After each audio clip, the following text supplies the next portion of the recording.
quarter just about to begin. Ito makikita natin, the free falling stags. Ito yung nakikita nating 6-game losing streak nila. And as you see there, game nila sa San Beda, their first game against Arellano, even with Emilio Aguinaldo College, natambakan sila doon. So they came out very, very weak sa first quarter. Very lethargic, as I mentioned. Pero ngayon, tabla tayo, 15-15. At mas nakikita natin yung energy ng mga bata ni Coach Tropex Robinson. And do you want to come in, especially against the defending champions and Beda Red Lions, you want to come in with a lot of effort and intensity. Let's check it out with Denise Tan on the sidelines. Alright, LA and Jing, kanina ng first quarter, you guys mentioned that Coach Topex was applauding his players for diving for the ball at talaga nakikipagsiksikan, nakikipagsikuhan. And this is because it's all about the defense for him. And as a matter of fact, para daw sa kanya, defense will be their best offense. Napaka-importante daw kasi na maumpisahan ng San Sebastian ang laro nila na very aggressive and talagang go all out. It will not guarantee a win like what happened in their game against Arellano, but at least that will put them on the right track. Balik sa inyo, LA and Jing. Thank you so much, Denise. And you gotta love San Sebastian. Aggressive on defense but not committing fouls. Yun nga, yung sabi ni Denise, ang mga coach paminsan hinahanap mo yung depensa talaga. There are times offensively namamalasing ka, your shots will not come in, papasok. Pero pag nakita natin na yung mga bata mo dumidepensa, umi-effort, bumababa, wala ka nang masasabi but to compliment them. And I think that's what Denise was saying, that in spite of that loss against Arellano, they can use that as a building block, and it looks like they're using that properly here in this game. Semerad, jumper no good. San Beda tapped it to a San Sebastian player, and he's gonna hit the brakes here. Maghihintay siya ng reinforcements. Etong si Kamasura ay transferee mula dito sa, I believe, JRU. And he has found a role under Coach Topex Robinson. Oh, nice dish mula kay Perez. Ginto blowing that easy layup. Libreng-libre na. Away from Ola Diogun. Baka naamoy niya yung anino ni just knowing that Ola is there sometimes can be intimidating for any offensive player. Oh! This time, nabawi naman ang supalpal dito kay Ola. At another rookie for Coach Topex Robinson, another part of their juniors program last year, itong si Mike Kalisaan. At nabanggit natin earlier, si Yong. Imagine mo yung juniors team nila last year doon sa powerhouse team. Si Costello, Ryan Costello, nandyan pa. So a lot of young guys that you expect them to be a very, very strong team in the coming years. Kamasura, natapik ang kanyang pase inside the lane. It was a dangerous one. Adiogun's gonna bring it down himself, take it coast to coast. Nagmistulang point guard itong si Ola Adiogun, showing us some skills na hindi talaga natin nakikita sa kanya, Jing, no? Dito giving it up, CJ Perez, bitin ang kanyang layup. And Semerad making that shot difficult. This is the biggest lead ng of the game para sa San Beda.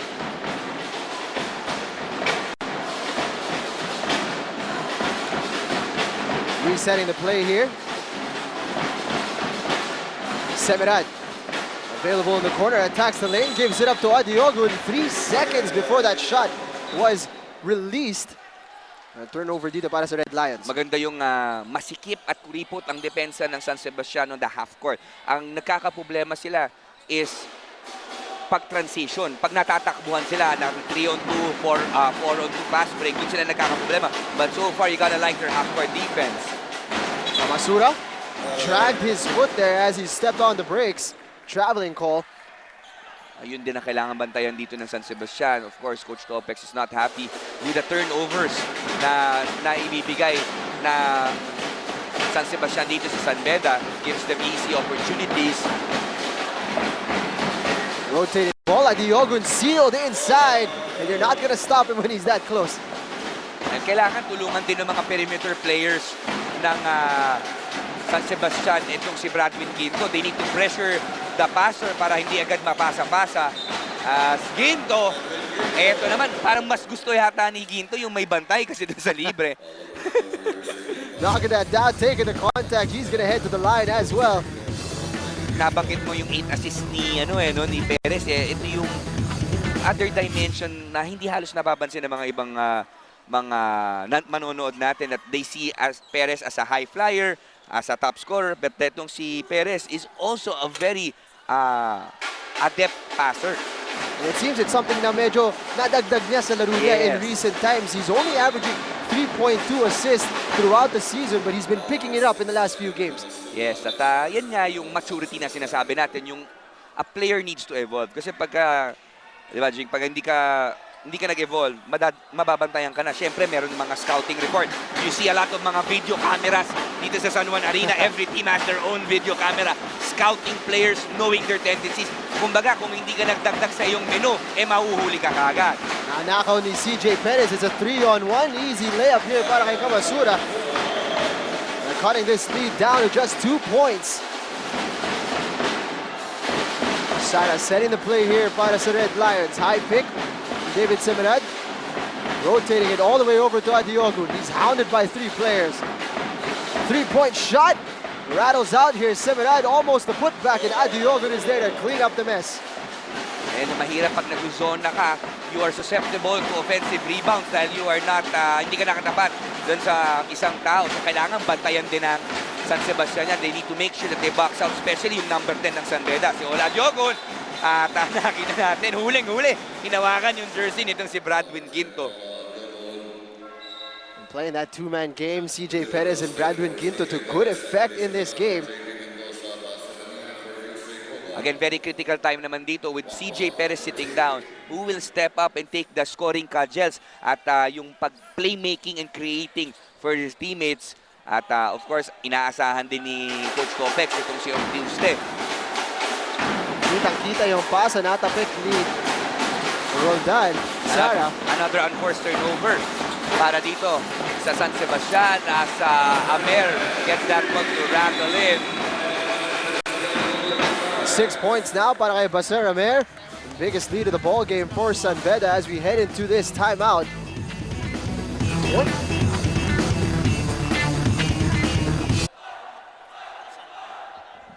Welcome back.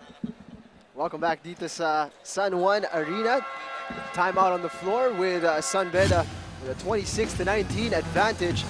Ito makikita natin ang fast break ng Stags. That slow-mo replay brought to you by Smart. Jump into an all-access pass of awesomeness. Jump into Smart. At this point, I want to take this opportunity na medyo ipaliwanag sa mga televiewers natin. Minsan nagtataka sila, paano ba natin nalalaman ilang deadlock na sa game, ilang biggest lead of the ball game. They just make us look good. Yeah. But really, this is the job of our statisticians, and it wouldn't be possible if it wasn't for this lovely lady who's celebrating her 71st birthday today, si Mrs. Carmelita Baby Apostol, the mother of our statisticians dito sa NCAA. Happy birthday to you. Diba? Itong mga Apostol Brothers, alam natin na sila ang mga nagbibigay sa atin ng mga statistics. Tatlo yan, napakagwapo. So again, happy birthday dito sa kung saan sila nagmana dito kay Ma'am Baby Apostol. Miss there from the Stags, but they recover here, forcing the turnover. Attacking the basket, foul on that play. He's gonna head to the line for 2 shots. I feel that this is a crucial, one of the crucial guys for San Sebastian, itong si De La Cruz. De La Cruz actually averages 12 points a game. And he is one of the veterans here. Naabutan pa nga niya yung mga panahon ng pinatubo trio ni na Calvin Abueva. He's a young third during that time. But when your team is struggling, you are looking for a veteran presence. You are looking for somebody who will calm things down and say, sandali, natalo tayo. Okay lang yan. We are in a 6-game losing streak, but we have to mature. And what is the best way to get back on the winning track? Beat the defending champions.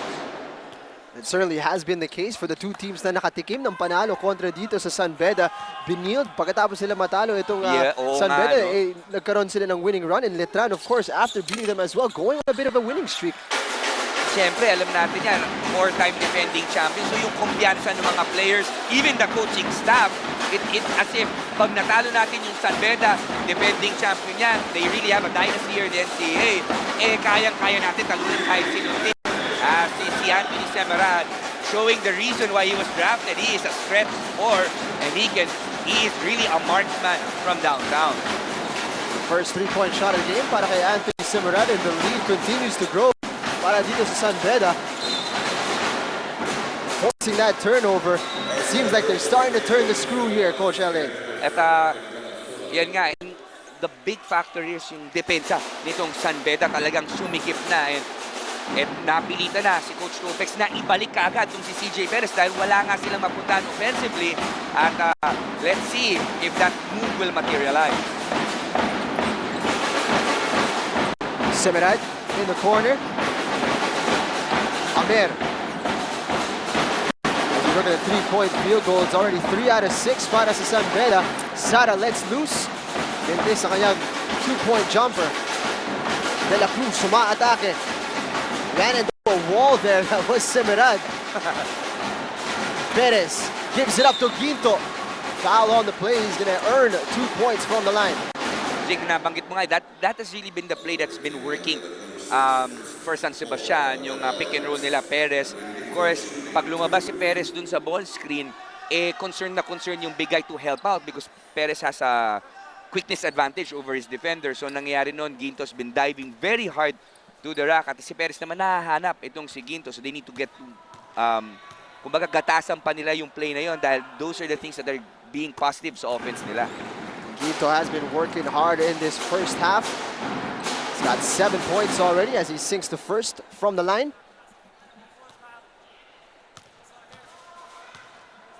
Si Ginto, breakthrough season din niya dito, 13 points and 11 rebounds. So he's been one of the most consistent from somebody who was a role player.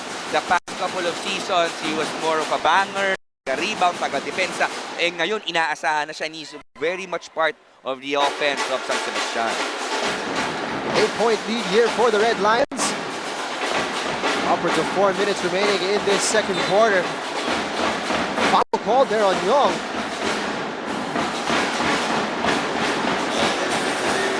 Art De La Cruz heading to the line.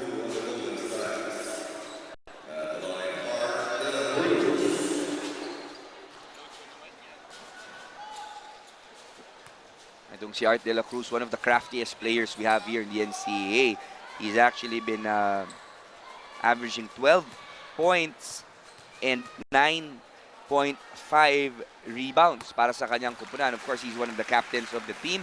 Coach Boyd Fernandez, talagang inaasahan. Uy, ito, si Art De La Cruz, ang airpods niya, dating San Miguel Beer talagang role player. He will do everything in his power to win. And nakita natin some traces of medyo may pagkahawig ng konti. Pero I don't remember if si Art is left-handed. I don't think so, no? I would not be sure. Oo, tanong natin kay kasamang Chiki yan, yung mga ganan, sa mga medyo mas veterano. But etong si Art Jr. is a lefty, of course, at I think he has more offensive prowess than his daddy. Huwag sana magalit sa akin si Art De La Cruz. Art De La Cruz knocks that one down after that lane violation committed by San Sebastian. Young getting it inside to Bradwin Quinto. Opts not to post up against Pasquale. He's gonna roll to the basket. He wasn't found. Perez for 3. Knocks it down. Three-point basket there mula kay Perez. Cuts it to 6. Amer. Pasquale can't leave him with that much room. Easy jumper from the baseline. Ginto, hinahanap na naman. This time anticipated ng Red Lions. Fast break. Took the contact mula kay CJ Perez. He's gonna earn 2 from the line. Nabasa na yung play na kanina pa ginagatasan itong San Sebastian. So there needs to be some movement more. They have to swing the ball on the weak side kasi nga nagko-collapse na ang depensa ng San Beda dito kay Ginto. And you see there Coach Topex Robinson using this free throw to talk to his boys. Perhaps yun yung pinag-uusapan nila dito. Yun ang sinasabi na hindi na bukas yung dive dun sa gitna nung big man. Kailangan i-swing dun sa weak side. A miss there for the first free throw. Let's check in now with Denise Tan on the sidelines. You know, guys, something that's really testing Coach Boyd's patience is the fact that San Beda is committing, as he says, or as he calls, elementary mistakes. Sobrang petty daw, sobrang basic lang. And pinaalala din niya na although they are on top, they're leading by 9 points and everybody's so happy, there is still that very fine line between confidence and complacency. And that line, if crossed, will really get them into trouble. Kaya paulit-ulit ang paalala nito ni Coach Boyet na tuloy-tuloy lamang ang laban at huwag titigil. Hindi importante kahit gaano kalaki yung lamang hanggang hindi matapos ang game na to. Back to you, Jing and LA. Maraming salamat, Denise. And that's where you sort of get a glimpse dito sa standard ng San Beda and Coach Boyet Fernandez. They're up by 9 here, but he can still see kung saan sila dapat nag-improve. Yung sinabi nga ni Denise earlier, it's hard to coach a talented team.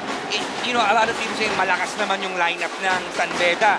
Dapat automatic mag-champion. No, because there is a tendency to be complacent. There is a tendency to play individually. And there is a lot of different tendencies na negative if you have a star-studded team. What I respect most about itong si Coach Boyet Fernandez is yung ability to mesh egos, ability to let every player buy into the system. Kasi nga, hindi gawang biro to handle a team with this much talent. We have seen a lot of teams with so many talents, hindi naman nanalo. But Coach Boyet Fernandez, he is a winning coach. It's a 9-point lead para sa San Beda Red Lions. A timeout on the floor. San Juan Arena, only 2:29 remaining in this ball game already. Things just moving so quickly. Few fouls, a few stops of the ball as we see the lovely faces that have made their way dito sa arena, sa San Juan City. Kaya parang ginaganahan ka, Jing, eh. Parang mas may passion ng iyong game calling ngayon, ha? Pagka binibigyan ka ni Direk ng mga inspiration. Na-appreciate ko lang yung pagsuporta nila sa mga kumpulan nila. Para malinaw. Holiday ngayon eh. Pwede kayong magpahinga sa bahay, pero nandito kayo sumusuporta sa team. Sebastian sticking close to Perez has been proving a thorn in the side of this San Beda defense. They've been marking him out on that play. Habana. Pascual. That's his jumper. Like you said, Coach Ele, he's a center, but he loves that long range too. Oh, definitely. At meron siyang specialty that I also believe will be an asset pagpasok niya dyan sa PBA dahil, of course, mas malalaki at mas malalakas na. But every time you have shooting, you will always have a threat for your offensive game. Or two-stick, found some separation. Mintis sa kanyang tira off the glass. Pushing the pace, De La Cruz, nabigay kay Amer, pump fake, balik kay De La Cruz. And that's a beautiful play para dito sa San Beda. Danger time for San Sebastian. They need to make sure they execute their offense. And so far, nakakanya-kanya sila dito. Tingnan natin who will bail them out. Or two-stick, going inside to Ginto. Looking for a teammate. Opts to now post up itong si Pascual. De La Cruz. 24 shot clock violation here para sa Stags. Husay ng depensa. Yun nga siguro sinasabi ni Denise, yung mga elementary mistakes ng San Beda on that play, mukhang they really ironed things out. They were really closing out properly, helping the helper. Napakaganda ng kanilang defensive rotation at napapalakpak ang coaching staff led by Coach Boyet Fernandez. Just about a minute remaining. Lance Abude checking in para dito kay Coach Boyet Fernandez. First touch on the ball for the substitute. Looking for Adiogun inside. Medyo miscommunication between the two big men. Atong high-low play na kanina pa nila pinupuntahan. One of the rare turnovers here mula dito kay Art De La Cruz. So far, who will bail out itong San Sebastian? So far, their outside shooting has not been connecting. At kanino sila pupunta? Really at a point in this game na medyo delikado para sa kanila. San Beda can really get away here and build on this lead. 13-point advantage. At ito na naman, nahihirapan sila mag-set up ng offensive play nila. Tatawagan si Basur Amer. Hand-check foul kontra dito kay Jamil Ortuste. It has really been a struggle offensively, especially in the half court para sa San Sebastian, especially pag wala dito si Perez. At siya talagang may clear mismatch. He can blow by almost anybody dito sa San Beda roster. And it forces a lot of double teams and collapsing defense para makapag-kick out or mabigay dun sa diving big man niya. But on the other hand, pag wala naman dito si CJ Perez, who do they go to? Diba yun ang tanong. So their outside shooting has not been connecting and ang hirap din umatake from the inside because alam nga natin, sina De La Cruz at Adiogo na Severan are much taller than their San Sebastian counterparts. It's such a difficult riddle to solve here para sa San Sebastian. But they're getting a few points here from the line. Oh, that's why they are the 4-time defending champion, talking about San Beda, because pag tinignan mo kanilang lineup, when you look at their game plan, they are a very well-coached team. Halos, you almost need a perfect game just to stay with them and get a win. Paseramer, De La Cruz switches it all the way over to the other side. Santina ni Abude. Last shot time na naman dito para sa Stags. Perez sunk that three-pointer in the first quarter. Can he do it again here? This time, nanakawan ng bola. And San Beda did they get that? Was De La Cruz able to convert that in time? Malalaman natin sa ilang sandali. Turnovers talaga ang pumapatay dito sa San Sebastian because kanina yung half-court defense nila was solid, but ito another turnover here. De La Cruz. It's gonna be a tight one. Bitin. Mukhang bitin, no? Mukhang hindi niya nabitawan in time. Ikaw, ano touch up? Ang hirap. Kaya ayoko mag-referee, no? Dito na lang tayo sa sidelines. Pa-comment lang. But great defense there on the part of Red Lions to stop CJ Perez as the first half drew to a close. So we will confirm the score in just a little while, but it is San Beda with the double-digit advantage.